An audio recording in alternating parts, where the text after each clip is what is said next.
If you were the only living being on a lifeless planet of rocks and sand, no other life, what would be your moral code?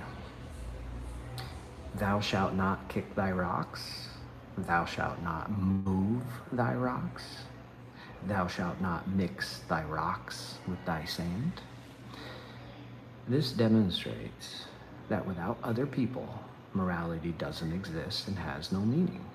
Morality is by the people, for the people, and of the people. It cannot exist without others.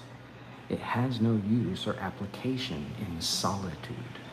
And it lacks meaning without social interaction or other life forms to interact with. Morality is purely a social construct, as evidenced by the varying moral codes across different cultures. Relative. For instance, in the Christian churches, it is considered moral to remove your hat, while in Jewish synagogues, it is expected that you cover your head with a kippah. In certain Muslim cultures, it is deemed moral for women to wear a burqa and cover themselves, whereas in American culture, displaying and enhancing the female body is often viewed as an act of liberation. So morality is completely subjective. It's shaped by cultural context and social dynamics, further emphasizing its constructed nature.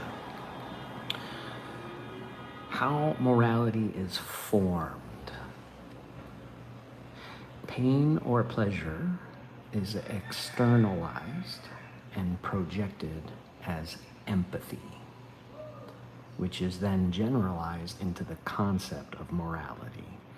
So as children, we dislike being shamed or laughed at. We feel injustice when we're stolen from, and we experience pain when betrayed by lies or deceit.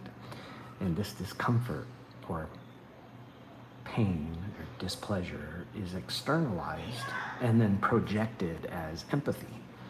And this empathy for others is then generalized and understood as a morality or an ethic code to conduct yourself with other people. So every child is taught by adults, you wouldn't like it if someone did that to you. The golden rule, do unto others as others would have them do unto you, is not a God-given rule or a divine moral law. It is the projection of our basic experiences that we've externalized into empathy and then expressed within the social context. It's very simple.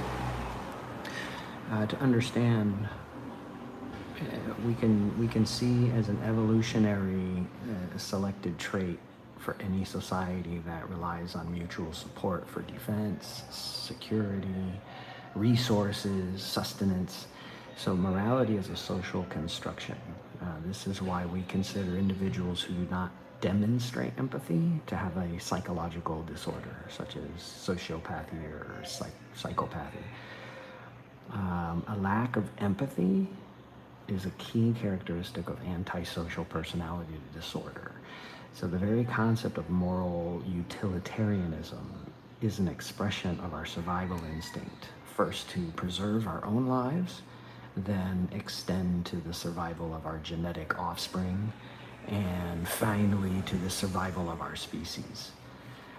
And survival instinct is the most powerful drive and imperative, a biological imperative of every living thing, is to survive and thrive through reproduction. So this is the origin and purpose of social morality.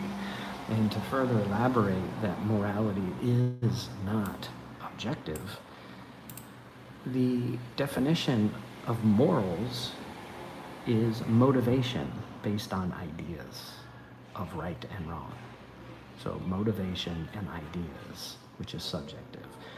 The definition of moral, not morals, but moral, is of or concerned with the judgment or right or wrong of human action, conforming to standards of what is right or just in behavior. So again, moral is concerned with judgment, which is subjective, and judging human action, which is subjective, or behavior, which is subjective.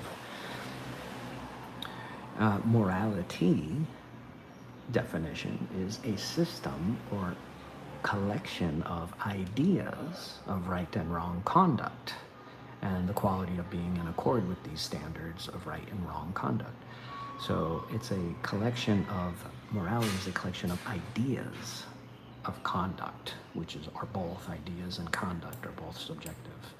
And every possible definition of morality or moral or morals necessitates a decision, a judgment, or of a human mind, and thus contradicts the very premise of objectivity.